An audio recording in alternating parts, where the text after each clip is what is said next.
रक्षा मंत्रालय ने कहा है कि लद्दाख में चीन की भड़काऊ कार्रवाई के कारण वहां स्थिति बिगड़ी और मजबूरी में भारत को वहां टैंक और भारी हथियार तैनात करने पड़े।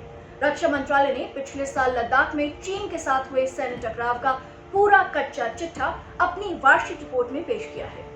नमस्कार, मैं हूं वर्तिका और आज हम आपको बताएंगे कि लद्दाख में भारत और चीन के टकराव पर रक्षा मंत्रालय की रिपोर्ट क्या कहती है।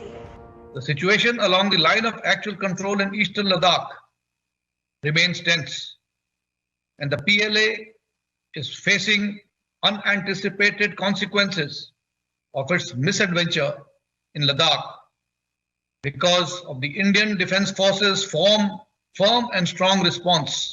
सेना की ओर से लद्दाख की स्थिति पर लगातार नजर रखी जा रही थी और अब रक्षा मंत्रालय की ताजा रिपोर्ट लद्दाख में भारत चीन के बीच बनी स्थिति को और साफ करती है। ये रिपोर्ट कहती है कि चीन ने ताकत के दम पर लद्दाख में यथास्थिति में बदलाव करना चाहा।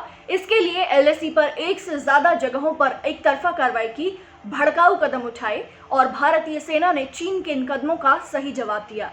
ये रिपोर्ट कहती है कि पूर्वी लद्दाख पर भारत के दावे को काटा नहीं जा सकता। ये रिपोर्ट कहती है कि दोनों देशों के बीच तनाव बढ़ाने के लिए चीन जिम्मेदार है। चीन की सेना पीपुल्स आर्मी ने गैर परंपरागत हथियारों का इस्तेमाल कर बड़ी संख्या में अपने सैनिकों को बढ़ाया, जिसकी वजह से तनाव बढ़ गया। इस रिपोर्ट में 15 जून 2020 की गलवान घटना का भी जिक्र किया गया है।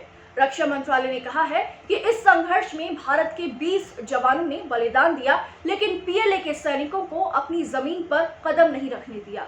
रक्षा मंत्रालय ने कहा कि इस लड़ाई में चीन को भी भारी नुकसान उठाना पड़ा है। लद्दाख में चीन के साथ तनाव को लेकर भारत और अमेरिका भी क्लोज कोऑर्डिनेशन में रहे और LAC पर दोनों देशों ने साथ में कोऑपरेट किया। रक्षा मंत्रालय ने पैंगोंग झील के दक्षिणी तट पर महत्वपूर्ण स्थानों पर भारतीय सैनिकों के कब्जे की कहानी का जिक्र भी किया है। रक्षा मंत्रालय के मुताबिक 28 से 29 अगस्त को हमारी सेना चीन के मंसूबे समझ गई थी और चीन कुछ करता इससे पहले ही हमारी सेना ने पैंगोंग झील के दक्षिणी तट पर महत्वपूर्ण जगहों पर अपना कब्जा कर लिया। रक्षा मंत्रालय ने कहा कि भारतीय सेना ने चीन की शातिराना हरकतों का जवाब देने के लिए वायुसेना की भी मदद ली और वायुसेना की मदद से काफी कम समय में अपने सैनिकों को लद्दाख में जमा किया गया। इसके अलावा सेना ने टैंक और गन जैसे भारी हथियारों की तैनाती भी कर ली और गोला बारूद, राशन और कपड़े का भी इंतजाम कर लिया। आपको बता दें कि लद्दाख में इस वक्त भी भारत के लगभग 50,000 सैनिक तैनात हैं और इस समय वहां तापमान -30 से -40 के आसपास है। हमारे देश की सेना देशवासियों का मस्तक नहीं झुकने देगी। क्या क्या हुआ है मैं खुलकर नहीं बोल सकता हूं, क्योंकि दोनों देशों के बीच बातचीत का दौर चल रहा है,